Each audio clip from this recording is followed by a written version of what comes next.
死了，尸体就埋在他家的酒坛下面。白头，白头！要不是你把头发染白了，我还认不出你来。既然你认出了我是谁，就该知道我是来报仇的。该死的人，一个都逃不掉。哼！你就不怕落在我手里？我也不会放过你。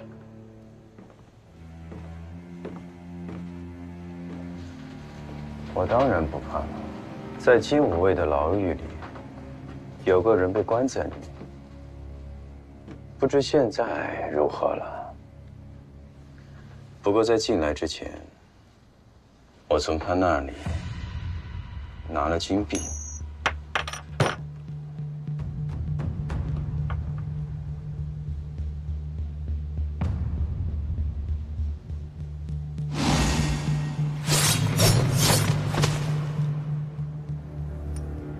对于虎贲来说，金衣呢，无非就是个废弃。既然是一个废弃，就应该被扔掉，就像刘子言那样。不过他对我来说呢，还是有用处了。我若无事，他便无事；我若有事，他便尸骨无存。一切都取决于你。他是我徒弟，那又如何？我们的规矩在一切之上。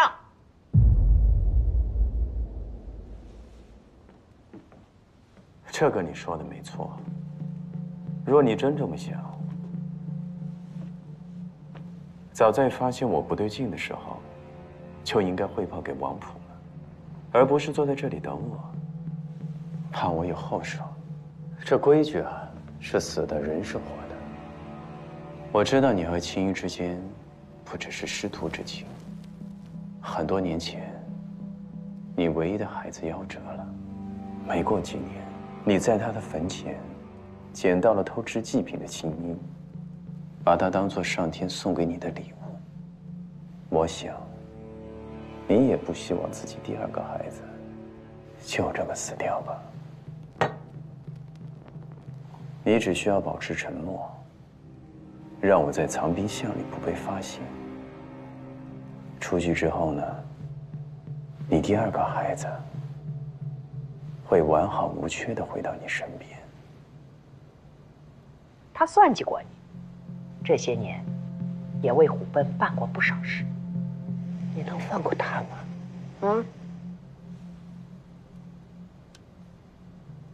我会赶尽杀绝，但我多多少少还保留了一些人性。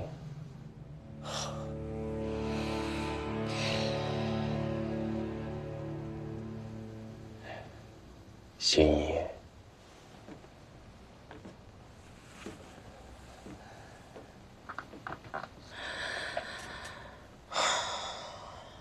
你是我父亲招募的第一批部下，我呢，还是念了些旧情的。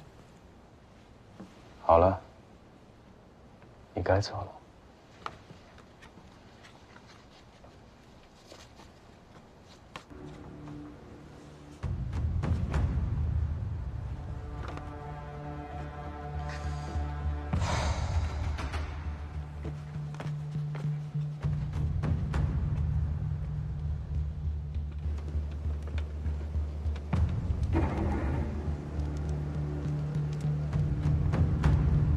你也不希望自己第二个孩子就这么死掉吧？你只需要保持沉默，让我在藏兵巷里不被发现。出去之后呢，你第二个孩子会完好无缺地回到你身边。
外面的情况怎么样了？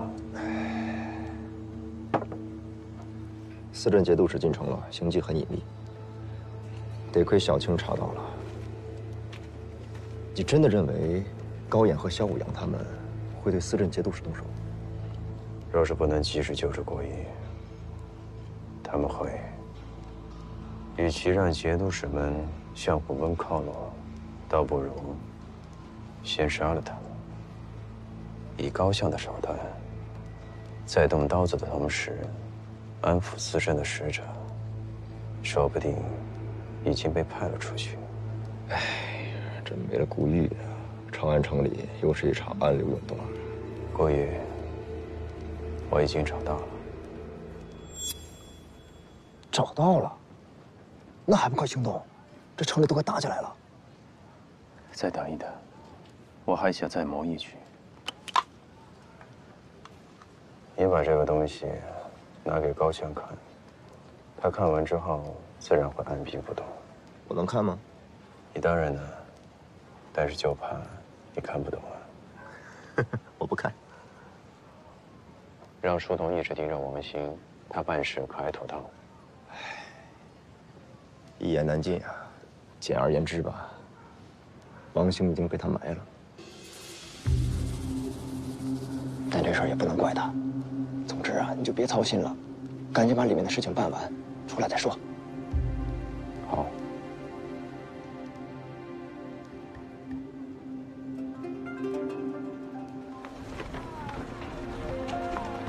来，让一下，让一下。不好意思。你怎么不看着点儿？娘来客人了。来客人了，那你一会儿给他拿吃的，好吧？ 老板娘，来俩包子。哎，马上来。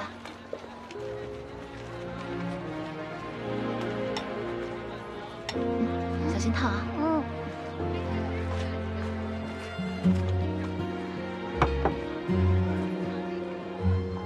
你吃呀，我娘做的包子很好吃的。那，你爹爹呢？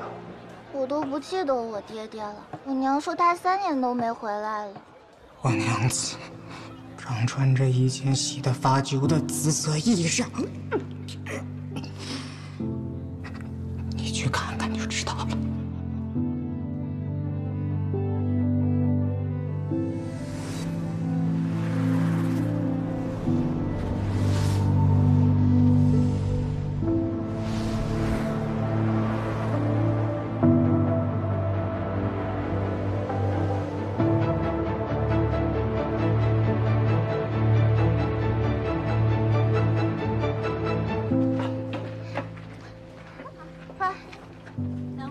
好吃的好不好？娘，你累不累？不累。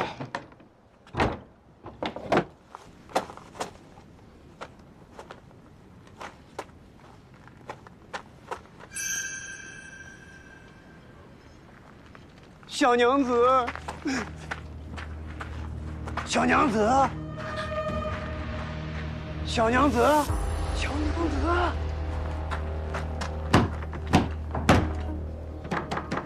小娘子，开门呢！小娘子，别躲了，我就想着帮衬帮衬你。这都2月了，你咋还躲着我呢？我可知道，你的铺子就在这儿呢。你的女儿还这么小，你一个人就2只眼睛，还能时时盯着她。娘，我害怕。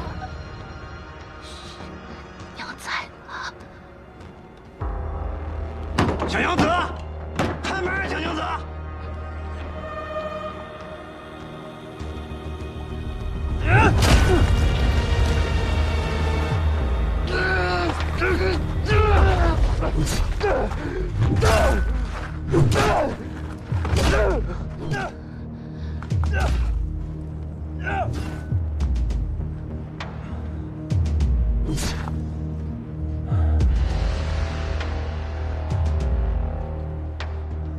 娘，把爹爹喊回来吧，把爹爹喊回来吧。好，娘这就给爹爹写信，让爹爹快点回来，好不好？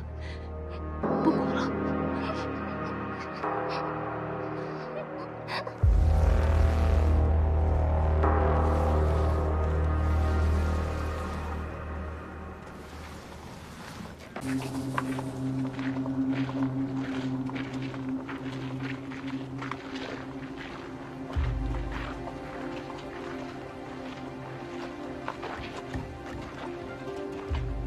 这牌坊这么高调，这么大，医术行吗？唉，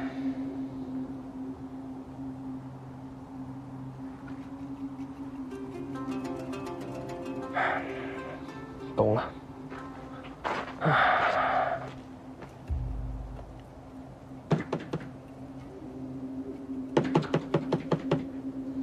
这么晚。进来。这闻着。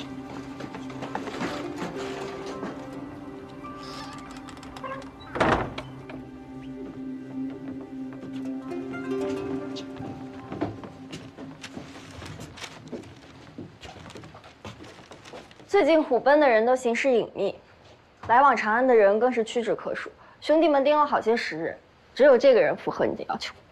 这人名叫王兴，年纪和身材都跟你相仿，不会武功，身手跟你一样烂，平日也没什么朋友。不过他已经成家了，妻子就在长安。该问的都问了。那当然了，我办事儿你放心。还不够，再审一次。把他的妻子接过来，2次问题若是有出入，就折1根手指，送给他，这样审出来的问题才可信。听到了吗？想清楚了再说。万一有什么纰漏，虽说人有失职，可娇娘子未必经得起折腾。你们是不是畜生啊？你就是问我100次，我该怎么回答，我还是怎么回答。有什么招冲我使？如果要是对我娘子敢动1根毛发，哎，说你呢！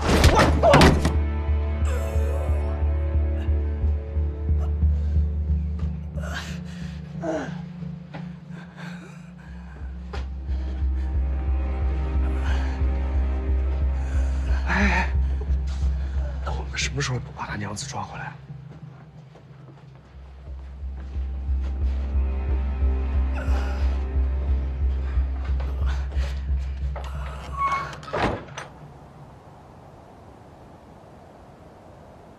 这些过锁都是从王兴身上搜集出来的，他造假手艺了得，就连我都几乎看不出什么破绽。他是个高手，难怪虎贲要把他调过来。藏兵项中一直有专人负责伪造文书，以及各种身份。如今新帝通缉虎贲，皇城内的虎贲，若想有其他动作，就要有人给他们制作专用过锁，方便他们行走。看样子，先前负责的人出了问题，现在要调外面的人来补上。王兴的金币呢？哎，我怎么把这事儿给忘了？你不是忘了，是想吞了吧？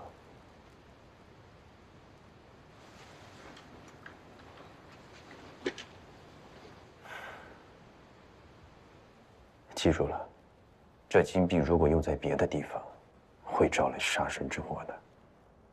它只能用来进出藏兵箱。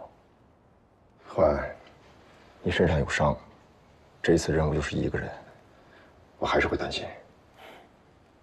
放心吧，在藏兵箱外面，我给你买了个摊子，专门做护兵。有时我能通知你。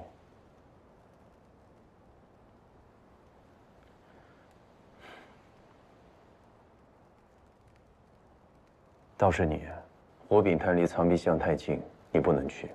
接下来你就在医馆打工吧。不行不行不行，这我还是跟你们待在一块儿比较有安全感。我上次送信给你惹了麻烦，要把手底下的人都排查一遍。现在办事儿只有几个心腹能用，哪还能伺候这尊佛啊？还有那个王鑫，你们尽快把他弄走，医馆也未必安全。哎，那我来负责看着那王鑫不就行了吗？你？对啊，只要你们把他绑好了，我就负责看着他和给他送饭，这简单啊。地方呢？地方就他俩之前关我的地儿呗，我就依葫芦画瓢，把他关那儿算了。好，就这么办。这个事情，你若是办砸了，王鑫若是跑回了藏兵巷，计划就会败露，我就会没命。你放心吧，你的命在我手里，稳的。师傅，刚刚死里逃生，又要出生入死，你想好了吗？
关羽，点，站住！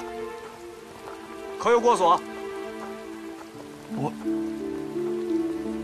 我丢了。那就是没有，没有过锁，出不了城。哦，对了，你叫什么名字？问你话呢。小人叫张默。哪里人士？湖州人。湖州留后院，应该是在小衙门街那一块。抓紧去补办啊，别耽误了回城，省得让家里人担心。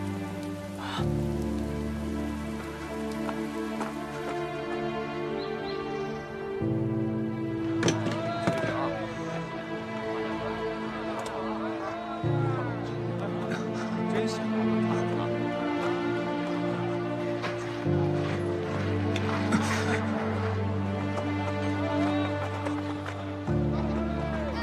来，给客人送过去。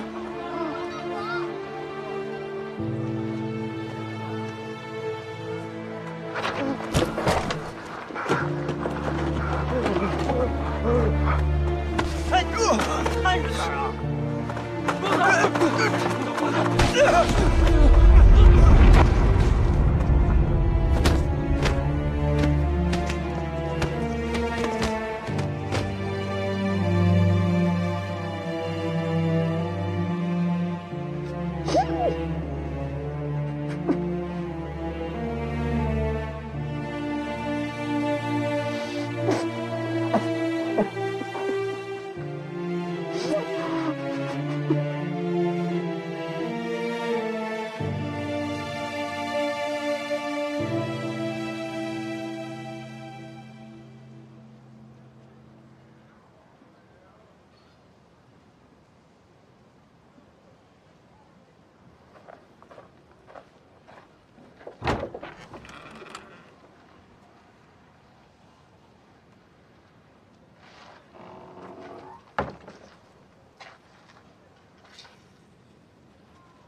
狗呢？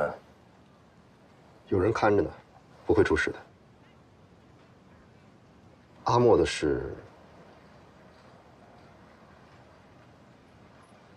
我已经派人捎信去湖州了。他家中妻幼，自有人照料，你放心。不，就说他在长安城的生意渐好，需要常住一段时间，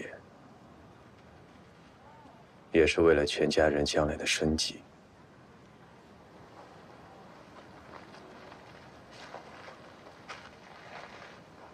你是担心他家里人伤心？这里发生的一切，半点都不能走了。嘴硬。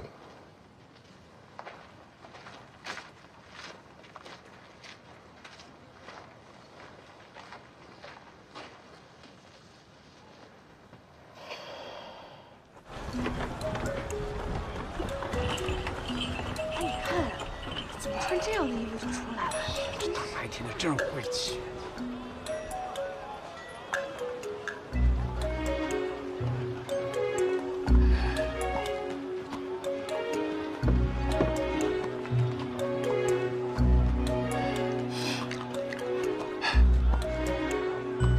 有一种看不见、摸不着的东西，可它确实就在我们之间。你猜是什么？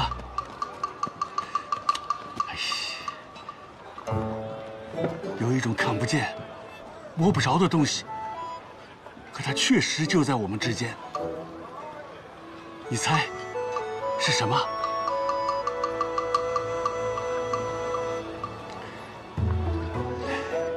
来喝。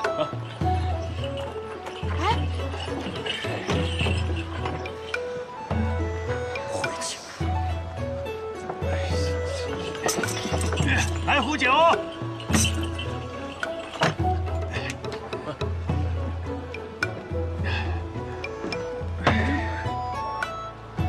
说你多少遍了，别穿着死人的法袍来这儿！我赚你一壶酒钱，赔我半天的生意啊！没那么多忌讳，谁家不遭一两门白事啊？就从这儿，曹门街到平康坊这一片，很多人都是我送走的。这人有毛病吧？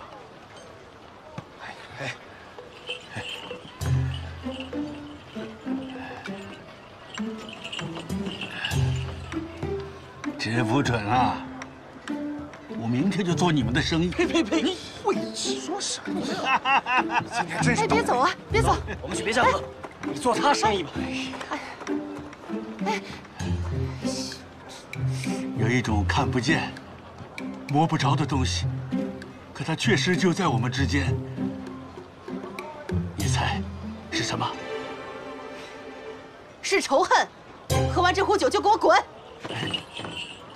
别呀，金花，我天天来，你给我个好脸行不行？你对我笑一下也行啊。花，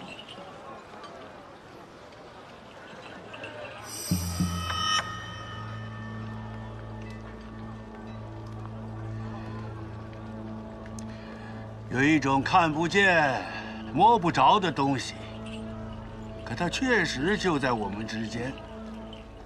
你猜是什么？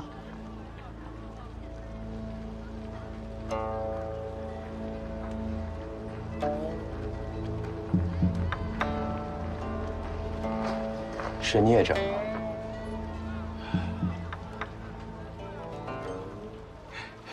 还真是。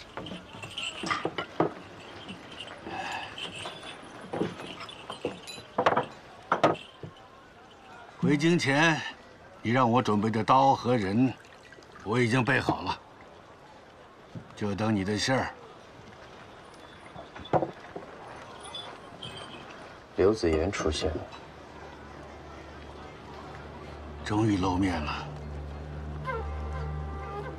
活的死的？死的，活的不收。够狠！他可是你亲叔叔。像是给我算了命，说我这个人吧，12岁之后6亲不认。那好办，没有我送不走的人。虎贲第一杀手，你可别大意了。虎贲第一傻狗，多说屁话，多笑笑，别整天板这个脸，搞得比我都像送葬的人。晚上呢，来给我做一场法事。你啊，知道在哪里找我。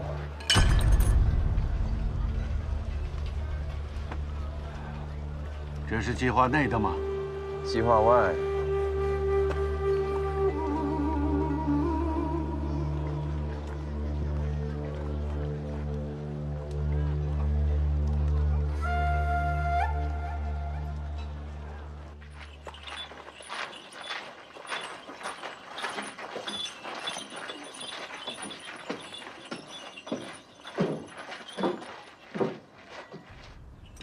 这个月死人多，生意好，您看赚了好多钱。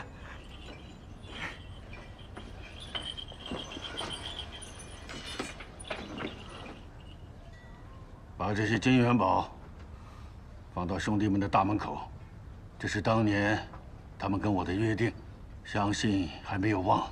还有，这几年铺子挣了多少钱，也一起分给他们的家人吧。掌柜的。没多大事，我们挣的死人钱，隔段日子就得把钱花个精光，不然会霉运缠身。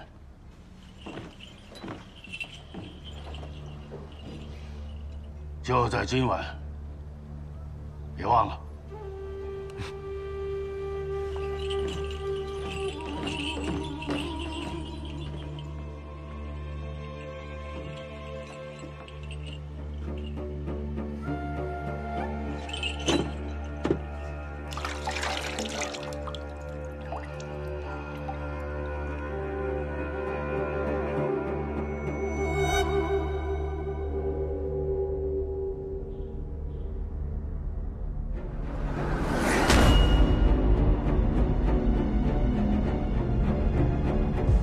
凤山将军说，你被俘过，要我把你留在铁墨的土地上。乱世汹汹，苍生流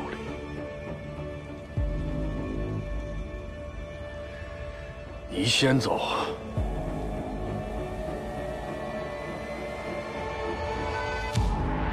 下面等我。虎贲第一傻狗。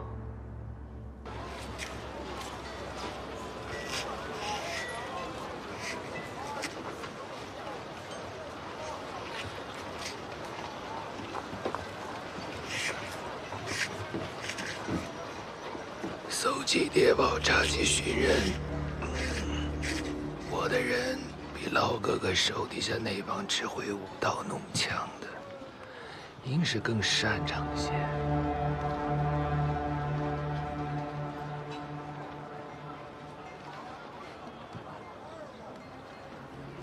我要是你，嗓子按成这样，我肯定少说废话。我底下的人说，汤山巷子有个大夫，前几日拖家带口跑了，说是给什么不得了的剑客治过伤。一个武功还不错的人，关键时刻劫走飞敌，显然是有人故意安排。幕后之人找到了吗？这幕后之人高明，藏得深，在下暂归。还没查到。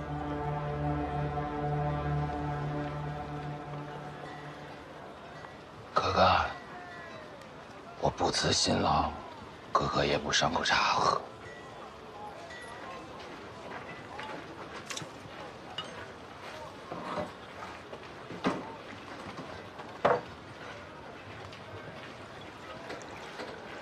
但有件事儿，哥哥兴许有兴趣。说，你的寨子没传授，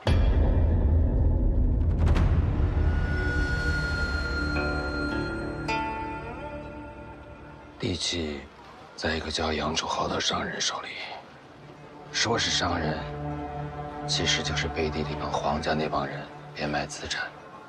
那房子死了太多人了，多年来无人问津。哥哥要是不介意，还能搬回去住。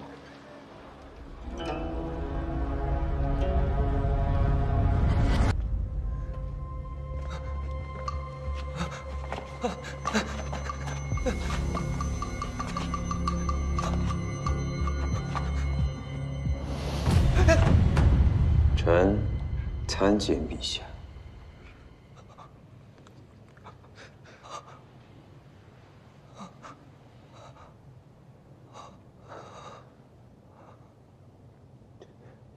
朕想吃口饭。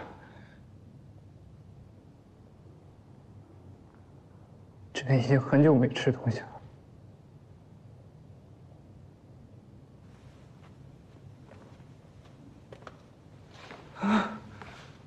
别走！哎，别走！别走！别走！哎，回来！回来！给我口饭吃！给朕一口饭吃！给朕一口热的人吃的东西！回来！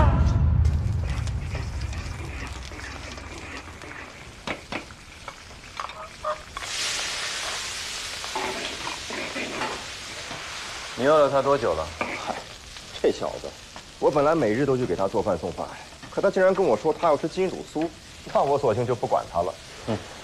现在想想，大概2、3天吧，反正饿不死。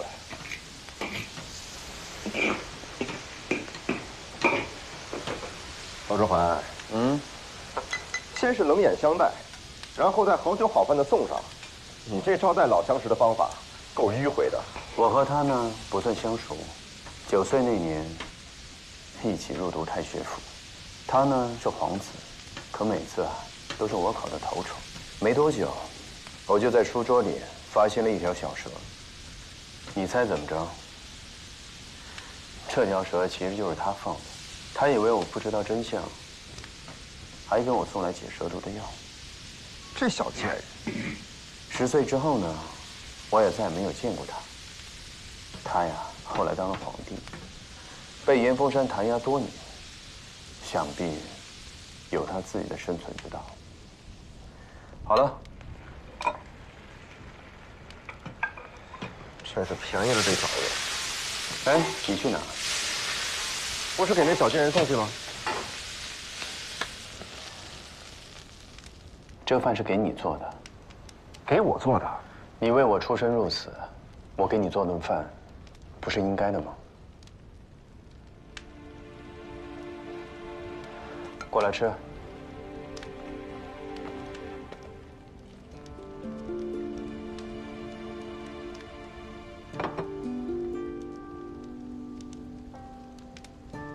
你这不会是断头饭吧？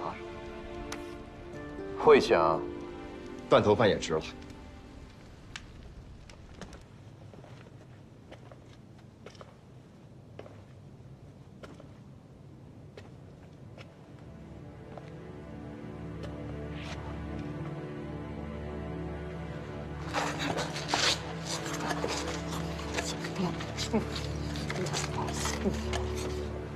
你的生死在旦夕之间。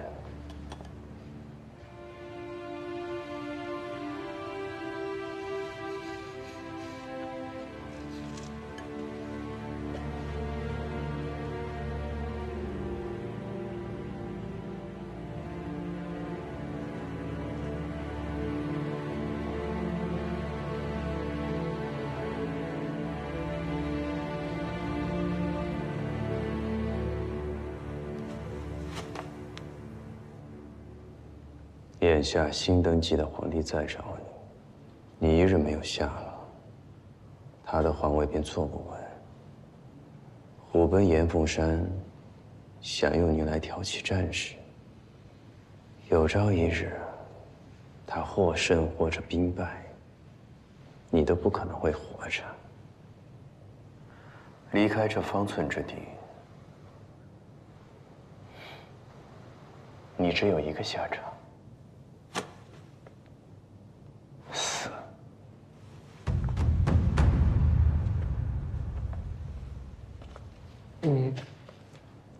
你能让我活命？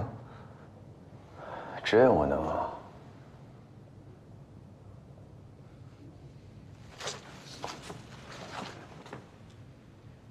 那我的代价是什么？你是我用来对付严凤山的诱饵。杀严凤山，覆灭整支虎贲，办这件事情，自然缺不了你。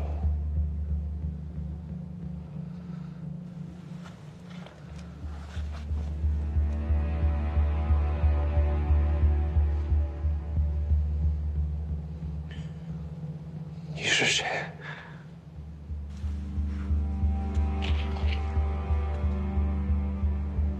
不认得我那最好。你最好把自己是皇帝这件事也给我忘了。在太学府，我就知道你是一个什么样的人，我也知道你有自己的生存方式。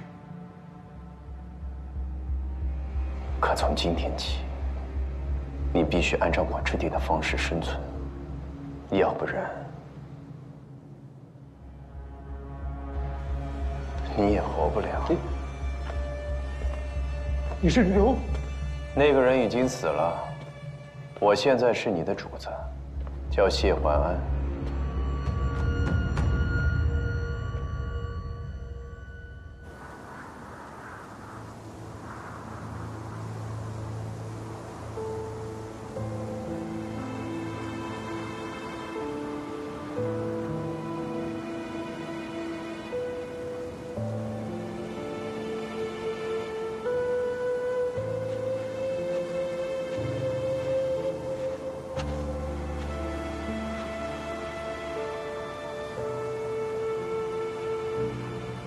入城时，我见到我的妹妹了。她还好吧？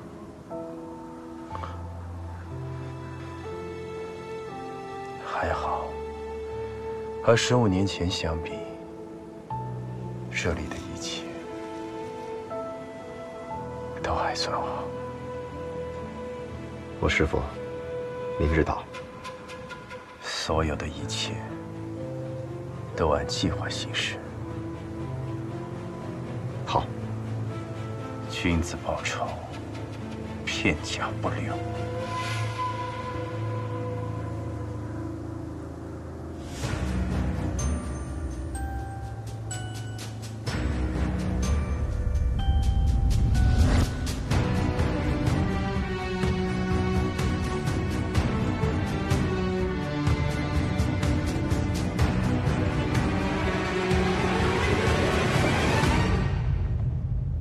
我在淮南当主簿，拿到第1个月的俸禄，就找了个画师，画了这6个人。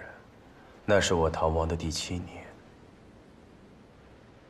我真怕我自己会忘了这些人的脸。要想灭掉整个虎贲，必须先杀了这6个。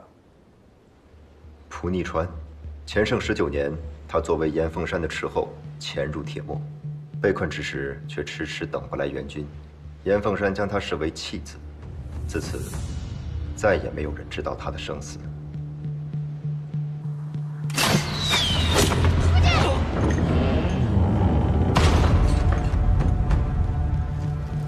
他的生死我知道。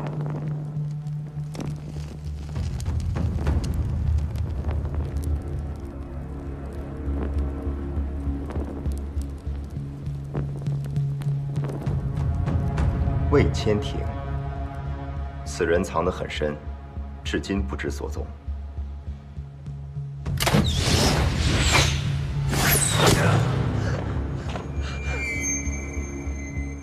7年前我遇到过他，可是现在他已经埋在南尾沟的芦苇塘里了。严凤山，弹压废帝，把持朝政多年，世人皆称其为严皇帝。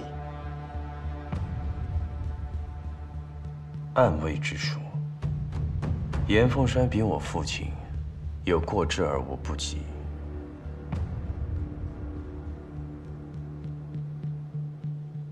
因为他身边有这样一个人，灭我刘家那一晚，他也在，但我看不清他的脸。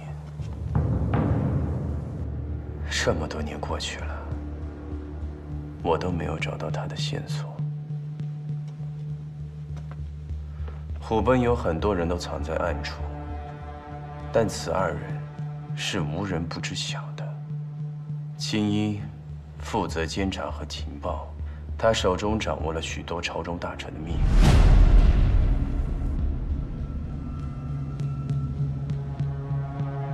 刘子言，虎贲第1号杀手，负责杀人。先从谁下手？当然是我的亲叔叔了。我想杀他很多年了。你不也一样吗？他一日不死，我寝食难安。这一天很快就会到了。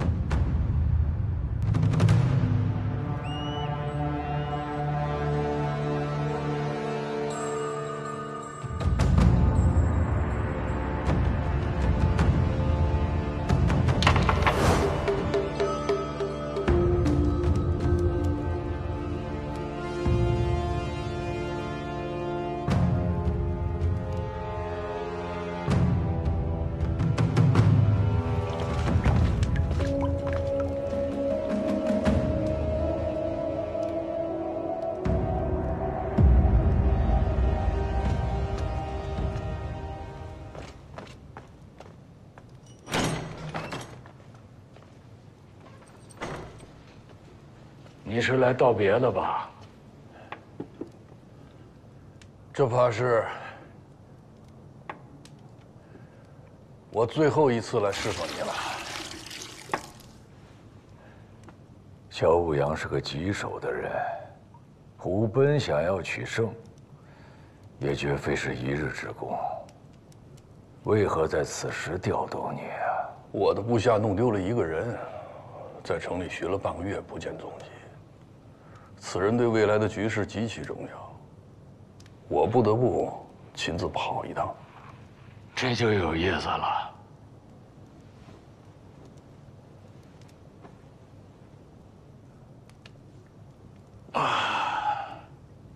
事关大局，去吧。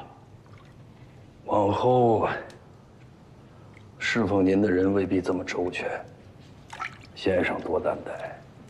我在玉龙岭这座牢笼里苦做了10多个春秋，早已心入枯木死灰，还挑什么侍奉人？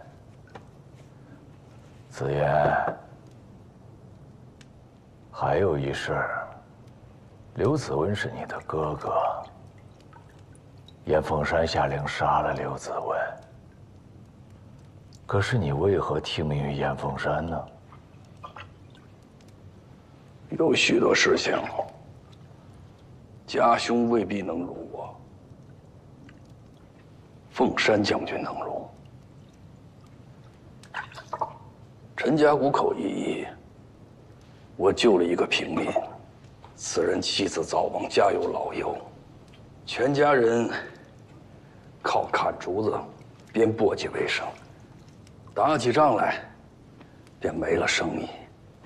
一个5岁的孩子坐在木盘上面，啃竹篾子吃，扎得满嘴是血，甚是可怜，也甚是可恨。是这家人出卖了你吧？我的小命差点就丢在那里。家兄治军有所不为，他说杀人是为了救人，但从那天起，我杀人是为了没人能杀我。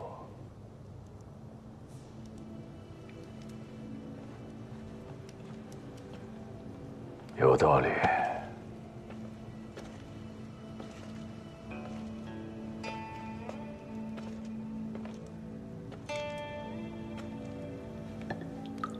子言，告辞。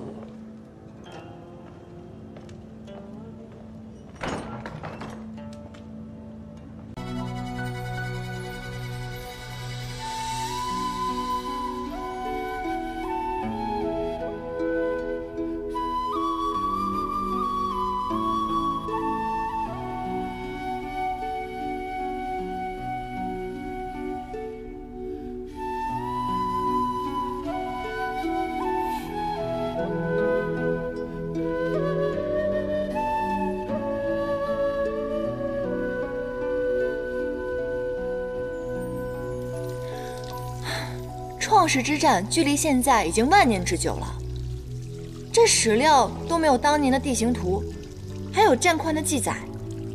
结果你看啊，这张地形图上都写得明明白白的，而且这儿还有批注呢：9旗族备战之后可以转换视角讲述，这正合我意啊！哎，这究竟是何人做的批注啊？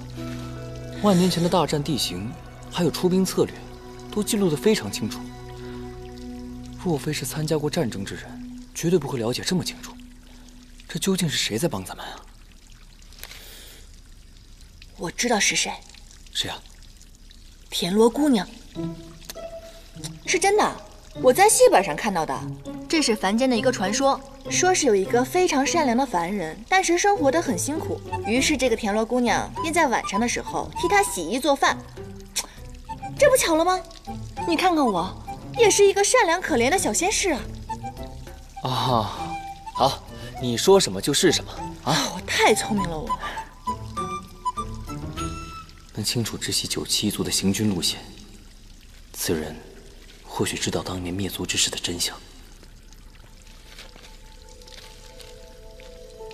本君批注之事，不便让旁人知晓，以免徒增聒噪。应渊帝君平时日理万机，竟然还有时间给颜淡批细本子。看来这个颜淡可不一般呢。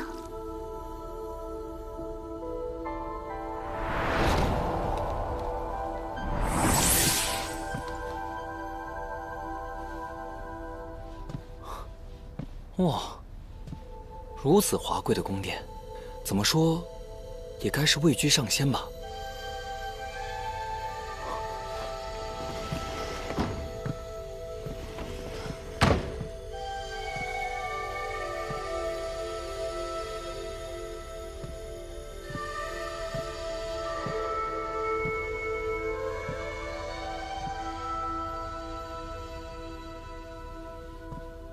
你深夜造访，不会为好奇而来，意欲何为？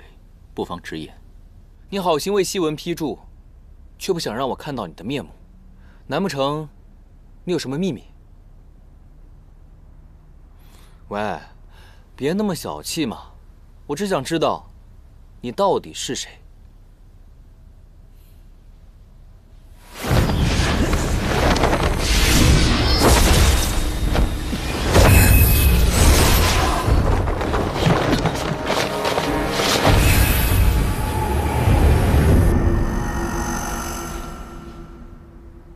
？9旗遗孤，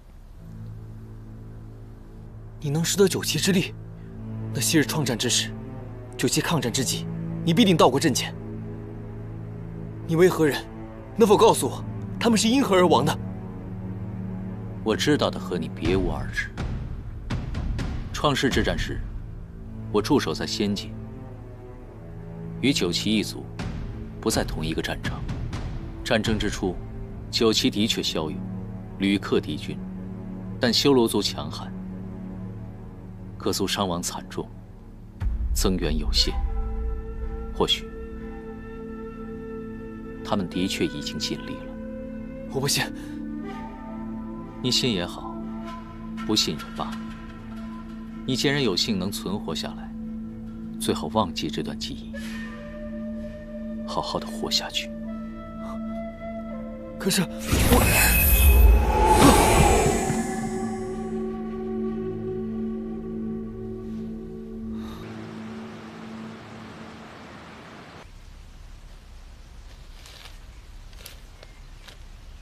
应渊帝君看着满是废墟与尸骸的海边，发现一只乌龟从尸骸中爬出。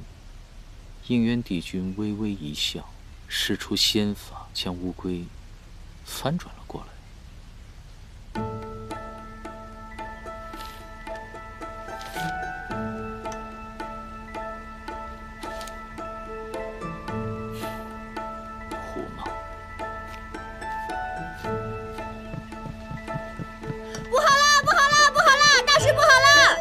颜淡，近这一劫你愈发放肆，本君让你进来了吗？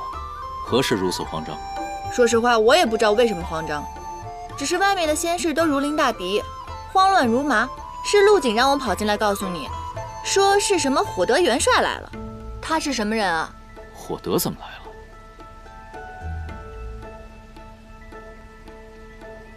帮我。啊？还有谁？应渊小儿，给我出来！昔日亲口承诺，只要是本帅打赢了，便将自铸的兵书双手奉上。上次平乱，本帅发挥失常，略出一筹。今日重新比过，大丈夫言而有信。谁要是躲在屋子里装聋作哑，谁就是胆小怕事的懦夫。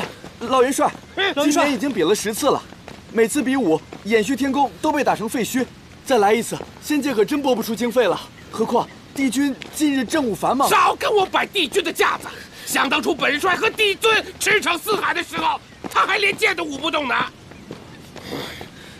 应元君，应元君，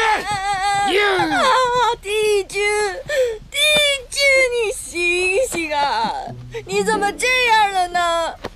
为了几个奸细，几天几夜不眠，而如今又为了兵房之事，往返于天机阁和练兵场之间啊！你年纪轻轻的，怎么就病倒了呢？虽然病在年深，可却伤在河宫仙士所有人的心啊！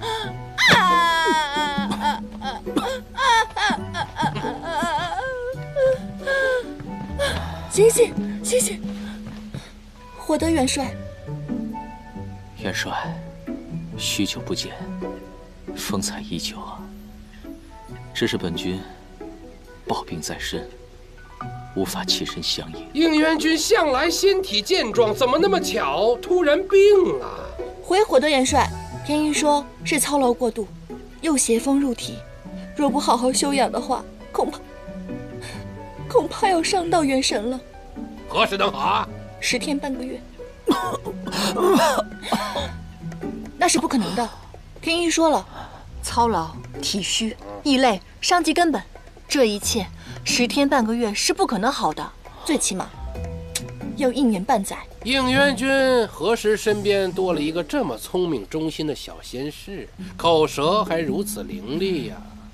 这是新来的小仙，行事比较鲁莽，望元帅不要见怪。既然应元君身体抱恙，看来比武之事暂且只能放一放。谢元帅，待本君好了之后，必登门赴约。哼！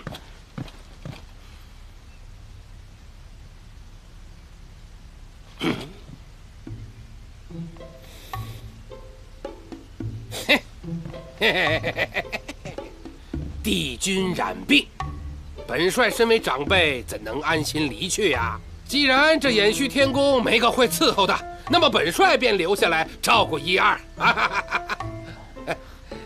元帅，这等小事，怎能让您操劳？您是仙界当中仙灵最长的上仙，不敢劳烦。应元君无需见外，自古以来便有中仆挽肉救主，尝遍遍及的佳话。既然这小仙士如此忠心，想必不会推辞吧？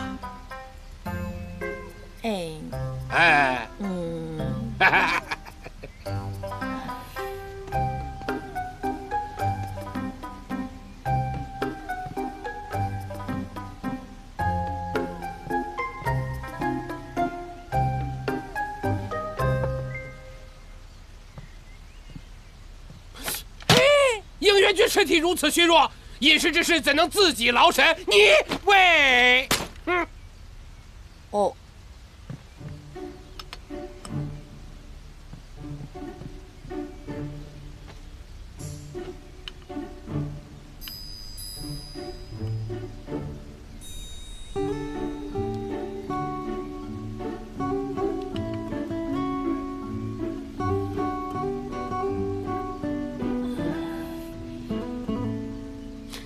这是本帅的秘方，虽然苦了点、咸了点、臭了点，但专治风邪。应元君如果不愿意喝，想必是这小仙士伺候的不周。来人呐！不必了，喝。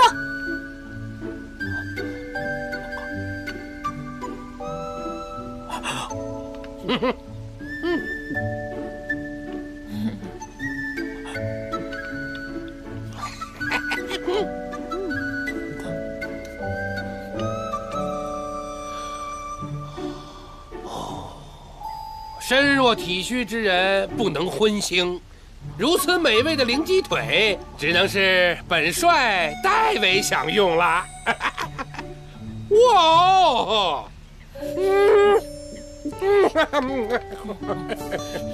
哦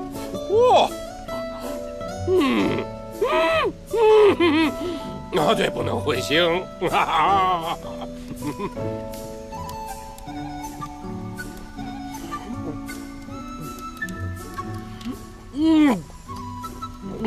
这可是小仙士亲手烧的暖炉，应元君如果不接，恐怕嫌这小仙士伺候的不周啊！来人，接。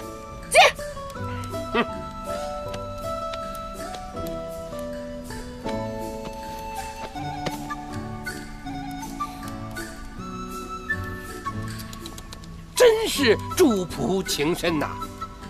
这身弱体虚之人最怕受凉，我再叫青云烧个10个大火盆过来。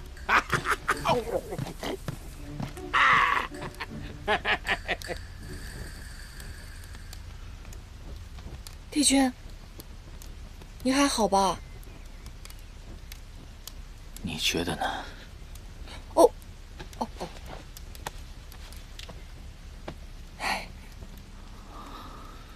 帝君，要不然您就把兵书给他吧。这老头现在天天想让我割肉给您治病呢。不可能。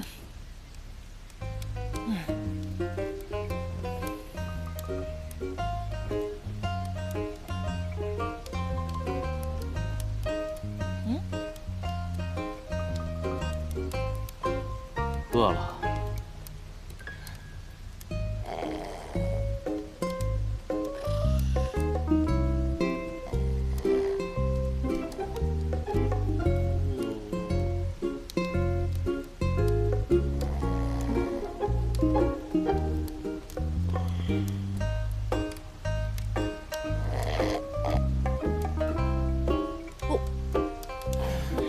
抱歉啊。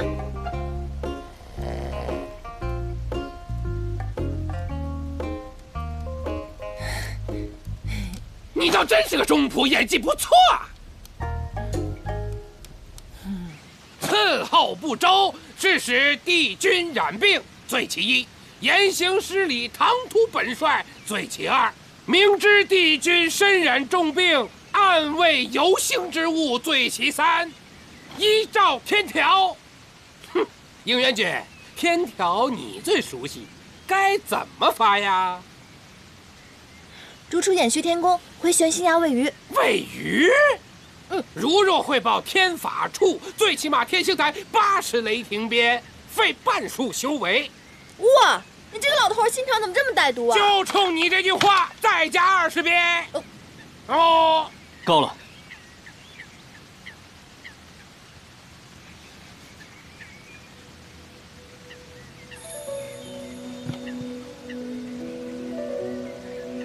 此书本君苦心编撰1000年，还有最后一章尚未完成，因爱惜物件，所以才不愿借出世人。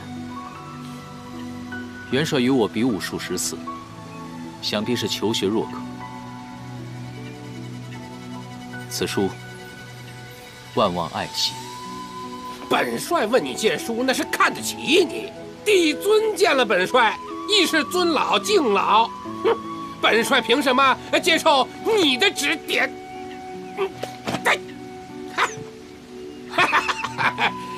？6届第1的应元军不过如此。今天我火德元帅赢了。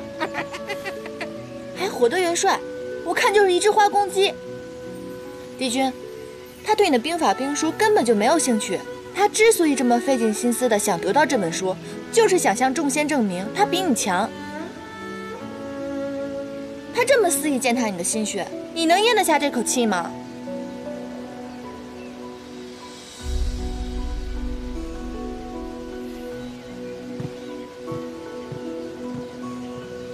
若非彼事，私自对神仙动物视作有意暗害，触犯天条。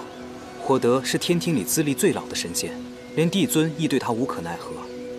帝君向来守规严苛，这气啊，咬碎了牙也只能咽下。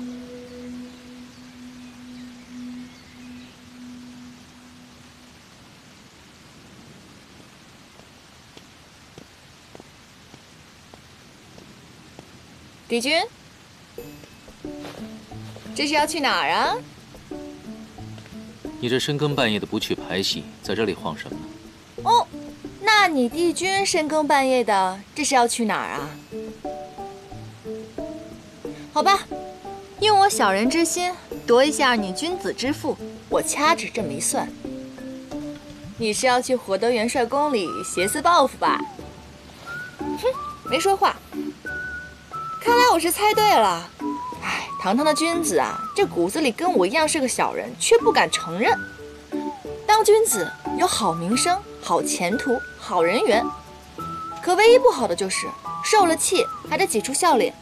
而当小人，百害唯有一利，那就是过得好。帝君意下如何？自作聪明，还不跟上？刺激！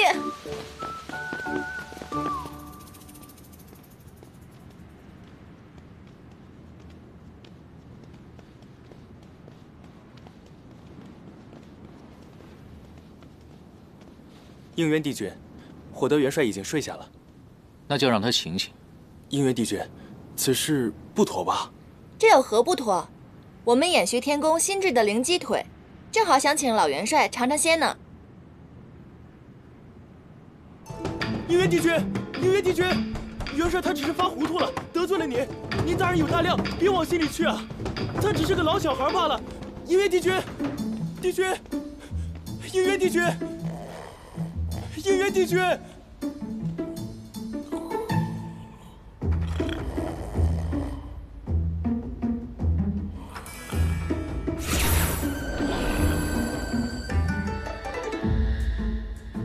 3天2头的来比武，输了就把我的后院砸得稀巴烂。本君念你仙灵掌，给你个台阶下，你倒反客为主，教训起我来了。盐蛋给本君弟吃的，你就要打他80雷霆鞭，哼，当本君圆寂了。就是。帝君，您给他施的什么咒啊？禁食咒。日后他见了他自己喜欢吃的灵鸡腿、八宝蹄膀，就会反胃作呕。不过也好，少吃荤食，延年益寿。没想到你做小人比做君子还有天赋啊！没给他下禁酒咒，已经对他是莫大的客气了，还不赶快去找？收到。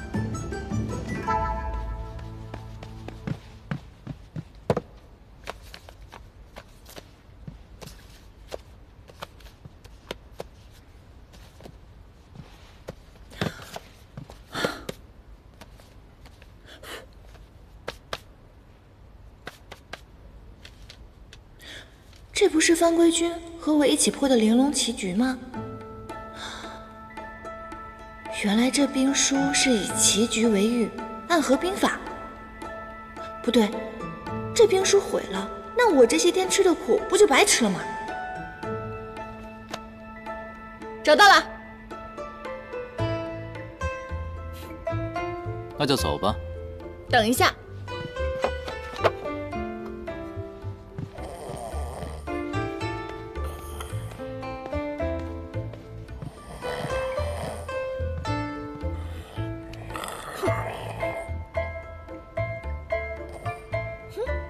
这本书也算是借过了。走吧。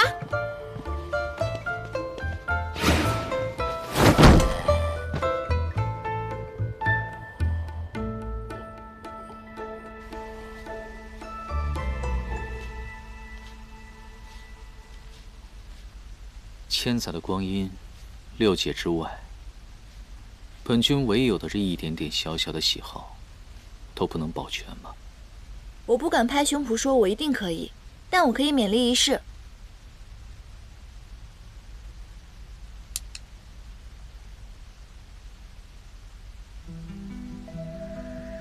你既然能记得，当小仙的本分嘛。若兵书能卖的话，要5分成。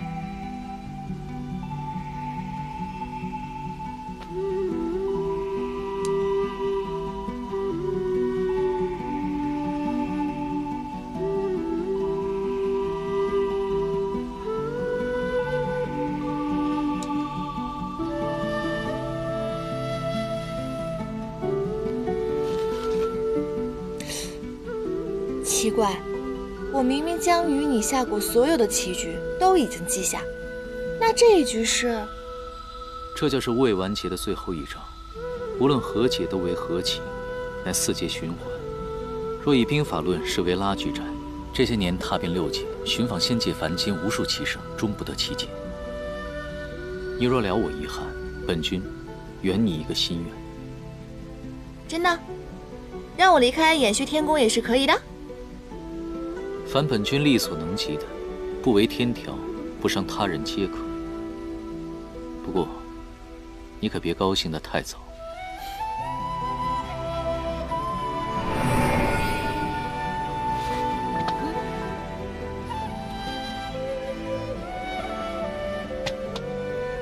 这看似白子是占优势，可若贸然消劫的话，便会自损16子。如若白子不自损，那么黑子也无法攻出。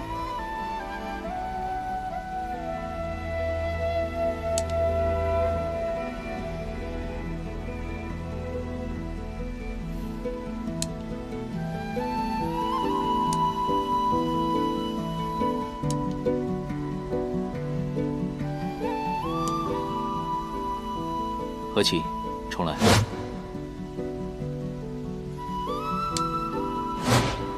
再来。等一下。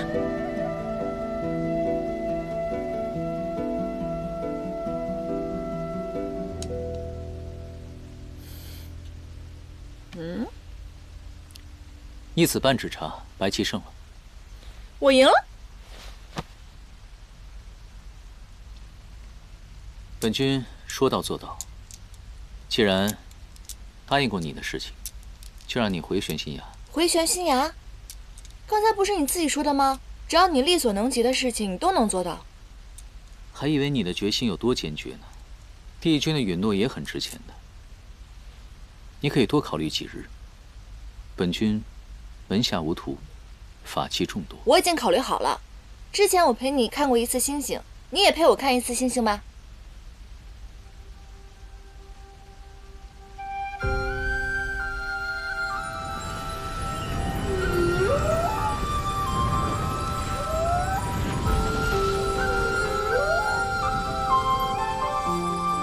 哇，好大的鲲啊！说好了。放心，此事天知地知，你知我知，绝不外传。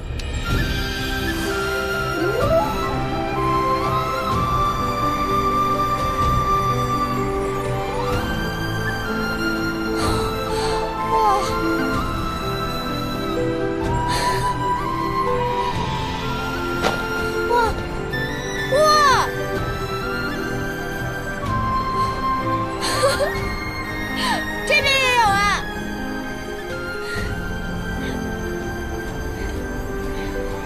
有了帝君的允诺，想要什么都唾手可得，你却用来换这个。你若勤勉修习，日后便可参加晋升贺典，也就不用这样偷偷摸摸的。我找对了靠山，一样可以看到美景啊，而且还是独一份的，这多划算。但你可要报警啊！你要干嘛？你别乱来啊！现在可就由不得你了。你这小人，家属都不跟我说一声。手。谁想抱你啊？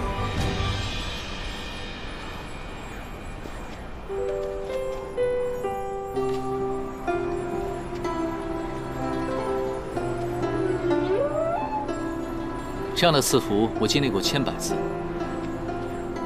直到今日，才知美景更胜银河。一点点先礼，就可以让人如此快乐。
给谁的？秘密。秘密？必是没有见过赐福的微末小仙。你干嘛？你还给我！你干嘛？还给我！本君可提醒你，修仙之人不可有情。你这人心眼怎么这么龌龊？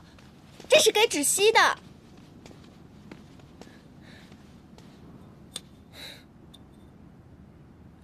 你们神仙可真是太奇怪了。天庭既然不让有情，那像那些去凡间历难的仙官，那帝尊肯定管不了他们了。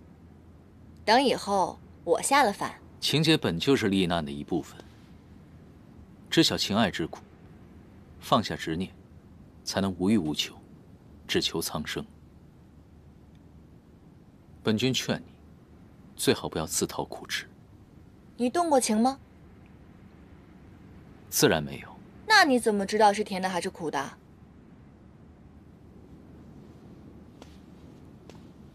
哼！深夜擅闯天机阁，是何宫何殿所派。所谓何事？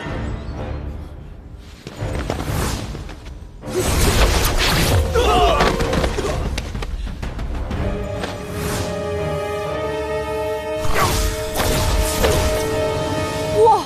他们自尽了。他们不会是魔族派来入侵的吧？不必担心，我自有安排。没吓着你吧？我没事儿。参见帝君。帝君料事如神，前日宫室被捕获的魔族奸细投诚招供，交出魔界兵防图的假消息，投诚是假，为我们除祸是真。人心难测，他们自然是心急。若要一一排查思玄所用无双镜画出的通道，彻查在仙界潜伏的内应，几日是查不出来的。他们既然选择自己动手，那定会清楚利落，永绝后患。各宫可还安稳？一切按帝君调度，叛军一与各宫奸细接触，便会被绞杀。各宫暂无动荡。这三人应该是来偷取魔界的兵防图。既然已经收网，那你们随本君去玉清宫上禀。是。桓钦还在魔界巡查，吾界封赏魔界之由，让邪神玄香上仙界一趟。吾倒要看看，他是否真的没有反叛之意？此次魔界已派300叛军窃取兵房，图杀人灭口。贼子已尽数羁押，思玄以无双镜破解了结界已封。只是，天魔结界，乃是上世元尊冉青的元神所化，时间久远。若是魔界存心破之，迟早会找到新的破口，对吧？没错。修补元尊的结界，绝非易事。即便是倾尽仙力，力竭而亡，吾也未有十全的把握。此事，你让吾再想一想。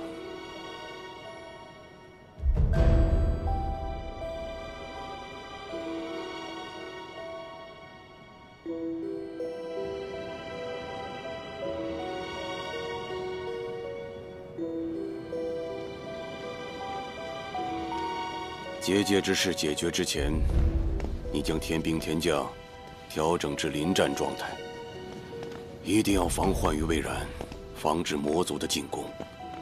应元君，这仙界的上仙之，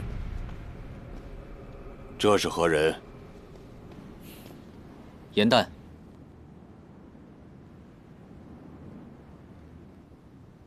严旦。无知仙使。玉清宫是让你打瞌睡的地方吗？见了帝尊还不行礼？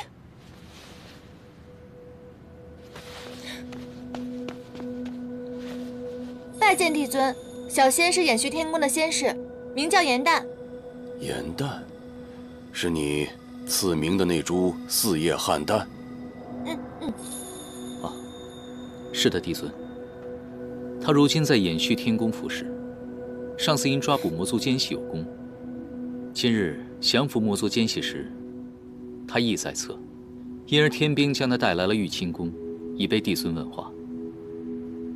严旦，处在这里做什么？还不回宫？哦，好的，好的。严旦祝帝尊一生平安，天寿未央。严旦告退。站住！你有功啊。为什么要急着走？吾要赏你。不过，此时到了仙界宵禁时分了吧？应元君出入天机阁是要处理兵事，你呢？一个低阶仙士，为什么要去天机阁？小仙。应元君，吾记得你的仙士甚少，只有青云和陆景吧？此女化为人身之时，你救过她一命，现在又在你的掩虚天宫伺候，倒是有些机缘。如此趣事，怎么不跟吾说一说？帝尊，仙士调配本来就是微末小事。仙神不得有情，这是上世元尊陨灭之时定下的天条。此女若是对你动情，便是在挑战天罡。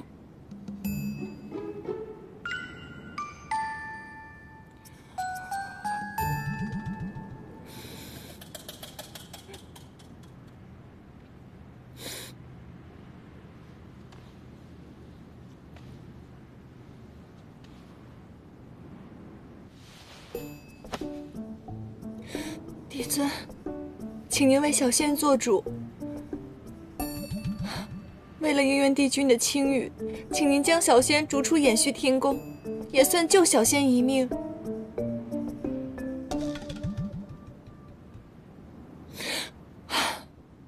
小仙原本是玄心崖一个无忧无虑的小仙使，奈何突然有一日碰见了应元帝君，他欺负我仙贵，小仙一时激愤，便上前斥责怪应元帝君不该欺辱天庭神兽。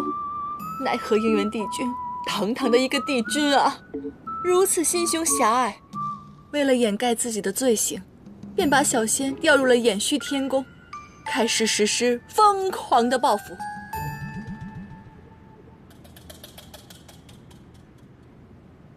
帝尊面前，你休得胡言。一公之大，添砖补瓦，打扫拖地、洗衣做饭，全部由我一个弱女子来做。小仙虽然仙龄尚浅，可是小仙的内心受到了极大的伤害呀，帝尊。够了啊！你这小仙牙尖嘴利，颠倒黑白，分明是你损坏了本君的混元玉带，尚未修好，如今就想离宫。帝尊慧眼如炬，他怎会轻信？小仙没有胡说，帝尊，请您一定要为小仙做主啊，帝尊。那你深夜去天机阁，所为何事？是这样的，小仙最近写出了一出戏，名叫《创世英雄传》。这出戏是小仙为瑶池盛宴特意写的。可是白天的时候，延续天宫的差事实在是繁忙，小仙只能晚上到披香殿偷偷练习。可奈何晚上的时候月黑风高，小仙一时迷了路，便碰到了应元帝君，与贼人交战。小仙虽然仙龄尚浅，可是小仙有一颗为六界抛头颅、洒热血的赤诚之心，便勇往上前。仅是如此吗？是真的，帝尊。若帝尊愿意的话，小仙可以现在为您表演我已经写好的段落。话说万年前，天地初开，日月混沌，人与妖。哎，好了，小小年纪这般聒噪，别说应元君了，吾都想罚你。先是严诞，违反宵禁，殿前失仪，罚用灵书笔抄天条100遍，限明日午时上呈凌霄殿。是。有错当罚，有功当赏，小仙一定会抄写天条天规的。那，这仙器灵书笔是不是可以赠予小仙啊？应元君，勿忘了思玄的前车之鉴和天条的情戒。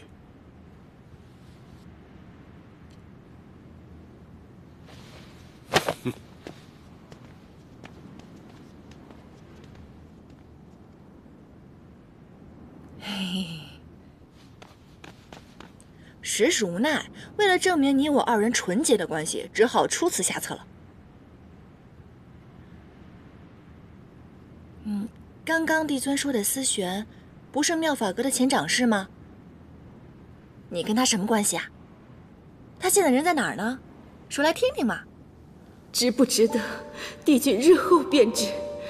情有心伤，帝君难道无心吗？帝君，想什么呢？说来听听，分享一下。回宫。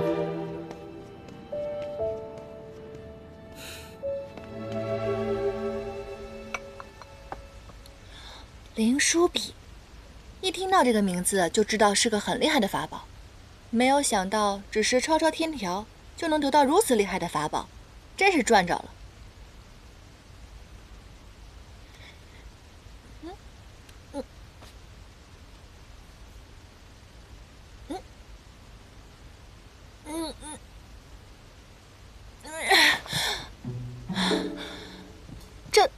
这笔怎么回事？心眼杂了吧？这个灵书笔重达1000斤，无法靠仙力御物抄写，只能用苦力了。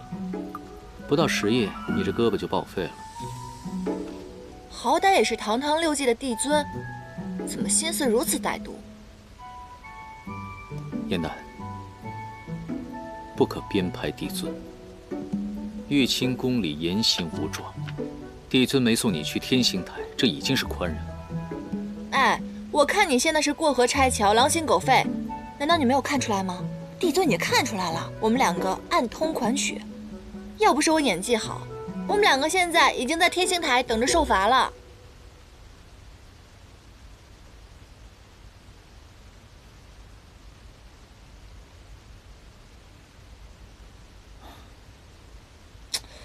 你这个人从玉清宫回来以后就神神秘秘、心事重重的，难道不会被帝尊说中了吧？你犯了情戒。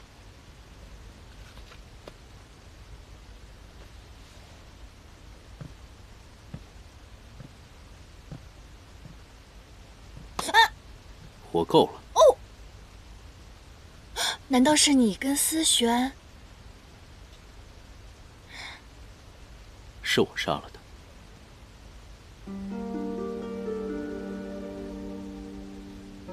你为什么？